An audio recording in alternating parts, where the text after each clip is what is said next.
आप बताइए 17 साल का बच्चा उसमें मर गया जिसका नाम था कैफ, प्लास्टिक के खिलौने बेचकर जिंदगी गुजारता था, सीने पे गोली लगी, पोस्टमार्टम की रिपोर्ट नहीं है। रहा सवाल मोहन भगवत साहब का, तो वो तो बोलते जरूर है, मगर ये जितने लोग जो कोर्ट को जा रहे आरएसएस के नहीं है।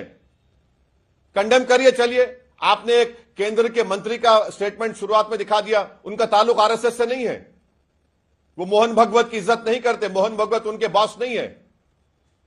अरे हम अब देख चुके हैं ना मैडम। और एक एग्जांपल मैं देता हूं आपको। जिस वक्त चलो भाई देखो अब मैं क्या करता हूं। अच्छा ओवैसी साहब, ये क्या हो रहा है देश में? तो देश में यह हो रहा है कि हिंदू सेना के अध्यक्ष विष्णु गुप्ता की ओर से दायर याचिका को अजमेर सिविल कोर्ट ने स्वीकार कर लिया है। मामले की सुनवाई 20 दिसंबर को तय होगी। अजमेर की ख्वाजा मोइनुद्दीन चिश्ती की दरगाह में संकट मोचन महादेव मंदिर होने का दावा करने वाली याचिका में अब तमाम पक्षों को उन्होंने, जिसमें अल्पसंख्यक मंत्रालय है, दरगाह कमेटी है, भारतीय पुरातत्व सर्वेक्षण विभाग यानी ASI है, नोटिस भेजा है। सुनवाई होगी। प्रॉब्लम क्या है, आपत्ति क्या है इसमें? A few moments later. के ख्वाजा अजमेरी की जो दरगाह है वो 800 साल से है और दरगाह शरीफ पे कभी भी ऐसा कोई क्लेम नहीं उठा। आज आप 800 साल के बाद ये क्लेम कर रहे हैं कि वो दरगाह नहीं है ख्वाजा अजमेरी की। करना क्या चाहते हैं आप? देखिए, दरगाह शरीफ में तो हर साल नरेंद्र मोदी चादर भिजाते हैं, कई प्रधानमंत्री ने चादर भिजाया। हमारे पड़ोसी 2 ममालिक वो डिप्लोमेसी के नाम पर डेलीगेशन भी करते हैं, डेलीगेशन भी जाते, ऑफिशियल डेलीगेशन। मकसद एक ही है कि जितने मुसलमानों की मसाजिद और दरगाहें हैं वहां पर ये तमाम BJP sponsored directly indirectly RSS के जो ये लोग हैं, इनको इस्तेमाल करके एक आंखें खोल और गौर से देख तू कहां और किसके सामने खड़ा है। एक माहौल पैदा किया जा रहा है। आप क्या ख्वाजा अजमेरी की दरगाह पर कैसे आप बताएंगे? बताइए। अलाउद्दीन खिलजी के जमाने से अगर आप अमीर खुसरो की किताब देखेंगे मैडम, जिसका नाम है खजाइन फुतूहा, उसमें जिक्र है। फिर मुगलों का दौर रहा, उसके बाद मुगल खत्म हुए, मराठाज आए। मराठाज ने जब कमजोर पड़े तो अजमेर को 18,000 रुपए में अंग्रेजों को बेच दिया। फिर जितने राजस्थान के जितने 22 रॉयल फैमिलीज हैं, और खुद जयपुर के बादशाह ने 40,000 तोला सिल्वर दिया दरगाह शरीफ को।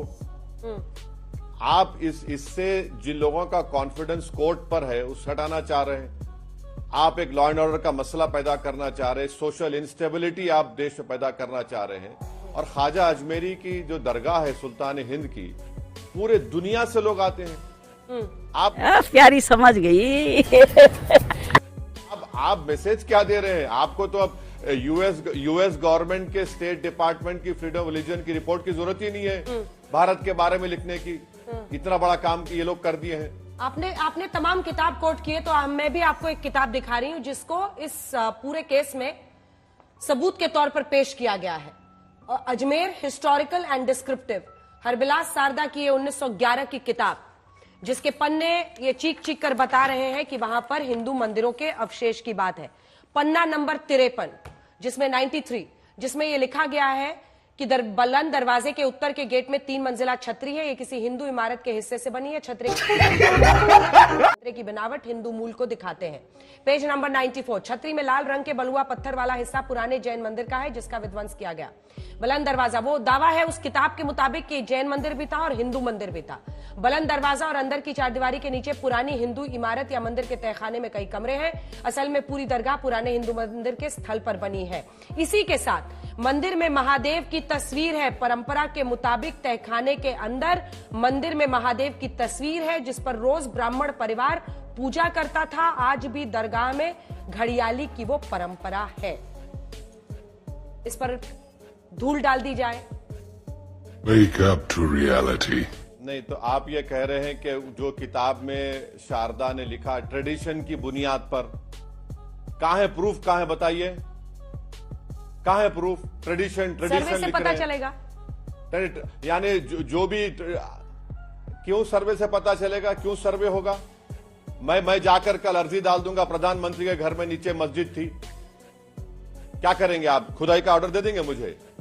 मैं कल जाके बोल दूंगा कि पार्लियामेंट के नीचे कुछ और था, आप खुदाई का ऑर्डर दे देंगे मुझे? मजाक है क्या? देश चलाना कोई मजाक है? कल मैं जाके बोलूंगा कि भाई वहां पर कोई मुसलमान जाके बोलेगा नहीं ये जो जगह किसी इबादत गाह की नहीं है, मेरी है। कहां आप लेकर जाना चाहते हैं देश को? ये इस तरह से आप कोई भी कुछ लिख देगा, बेवकूफ पागल बातें कोई लिख देगा। ट्रेडिशन क्या ट्रेडिशन है? कैमरामैन जल्दी फोकस करो। सुनिए मैडम, पहले मैं बड़ी इज्जत के साथ आपसे अर्ज कर रहा हूं, जो कोई भी आपको लिखकर दे रहा है ना, वो नंबर 1 का थम्स अप है।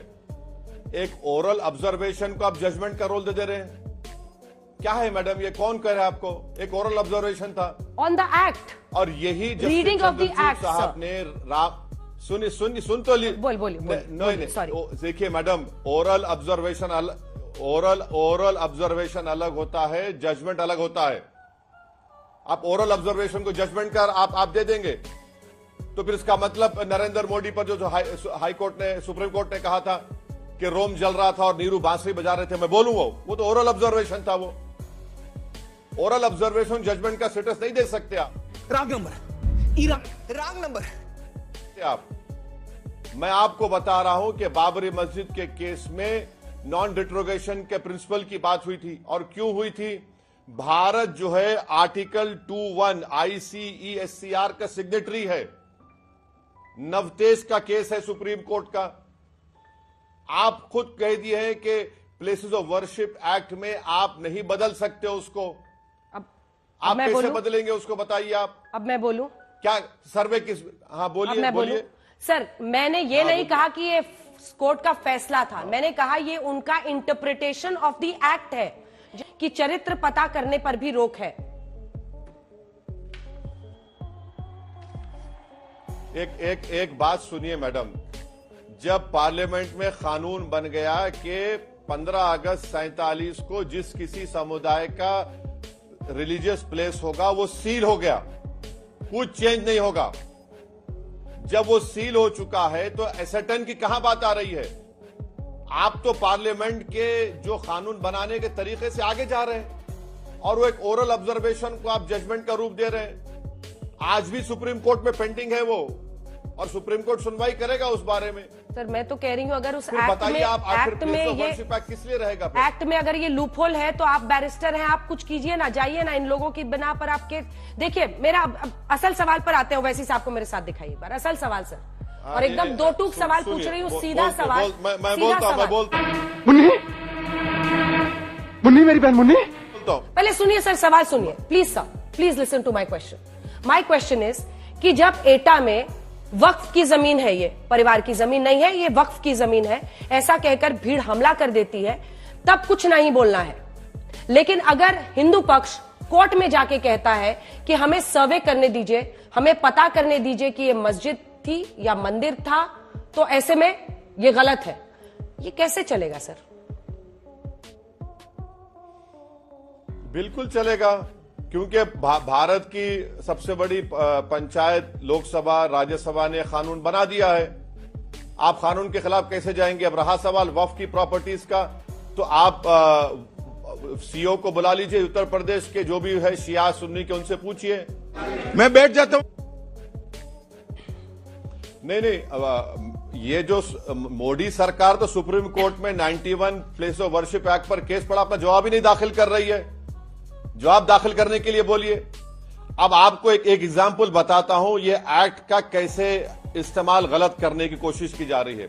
संभल की मस्जिद का मामला है, वहां पर क्या किया पिटिशनर ने? सबसे पहले तो जो पिटिशनर है, जो लॉयर है, वो उत्तर प्रदेश सरकार का स्टैंडिंग काउंसिल है, उसको परमिशन मिला नहीं मिला अलग वो बताएगा। उन्होंने क्या कहा कि हमको राइट ऑफ वे चाहिए मस्जिद में। अब मेरे को आप बताइए मैडम, अगर कोई राइट ऑफ वे चाहता है तो सर्वे की क्या जरूरत उसमें? उनका प्रेयर पढ़ लीजिए, प्रेयर में लिखा है राइट ऑफ वे चाहिए। उसी दिन कोर्ट में आता है, कोर्ट दोपहर में सुनता है और 1 घंटे के बाद ऑर्डर दे देता है, और 45 किलोमीटर कोर्ट से मस्जिद का रास्ता है, पुलिस पूरी तैयार वहां पर। क्या हो रहा है फिर? ये सब दोगलापन है। कोई राइट ऑफ वे चाह रहा है आर्कियोलॉजिकल के एक्ट के तहत, भाई राइट ऑफ वे चाहिए तो आके बैठे ना पिटिशनर, कौन रोक रहा है तुमको मस्जिद में? मगर सर्वे के ऑर्डर क्यों दिया जज ने फिर? इसको आप समझिए, इसकी क्रोनोलॉजी समझिए, आप क्या करना चाह रहे हैं फिर आप? अच्छा, मथुरा की आप बात किए, 1965 में हिंदू और मुसलमानों ने बैठकर तस्वीया कर लिया। मुसलमानों ने 8 एकड़ जमीन दी कृष्ण जन्म स्थान के लिए, जहां पे परनाला था। वो एग्रीमेंट हो गया, सुन्नी वक्फ बोर्ड की तायीद से हुआ, खत्म हो गया मसला। अब 2023 में उसको खोलते हैं कि नहीं, वो हिंदू कौन थे जो ये तस्वीया करने वाले हैं? कि यही बचा है इस देश के लिए? गरीबी मुद्दा नहीं है, बेरोजगारी मुद्दा नहीं है। I don't know. What is the sound of what?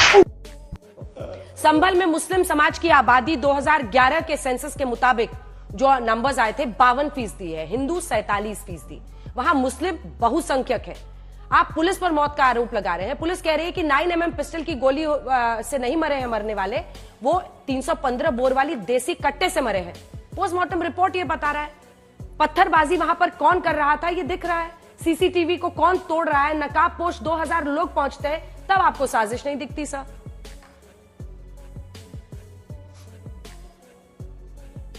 Madam एक बात सुन लीजिए, पोस्टमार्टम रिपोर्ट आपके ने है तो आप मुझे पहुंचा दीजिए प्लीज।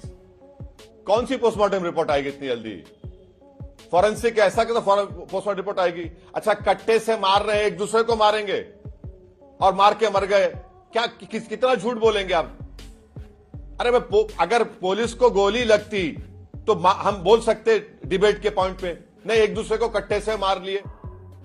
तुम्हें शर्म है? कुछ शर्म आया है? आप बताइए, 17 साल का बच्चा उसमें मर गया जिसका नाम था कैफ, प्लास्टिक के खिलौने बेचकर जिंदगी गुजारता था, सीने पे गोली लगी। पोस्टमार्टम की रिपोर्ट नहीं है। रहा सवाल मोहन भगवत साहब का, तो वो तो बोलते जरूर है, मगर ये जितने लोग जो कोर्ट को जा रहे आरएसएस के नहीं है। कंडेम करिए, चलिए।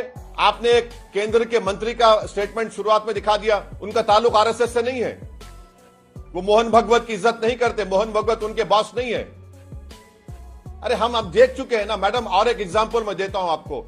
जिस वक्त बाबरी मस्जिद के ताले खोले गए थे, मुस्लिम पक्ष नहीं था, उस जमाने में कंप्यूटर नहीं था। जज साहब ने 15 मिनट की हियरिंग में 28 पेज का ऑर्डर दे दिया। आप बताइए, टाइपराइटर में 5 मिनट ऑर्डर दे दिए और जाकर ताले खोल दिए गए। और बाद में जज साहब अपनी किताब में लिखे कि मुझे डिवाइन इंस्पिरेशन मिला। कैसे मिला डिवाइन इंस्पिरेशन? कि मेरे घर पर और मेरी कोर्ट की दीवार पर अपनी किताब में लिखा कि काला बंदर बैठता था। क्या हुआ आपने देख लिया।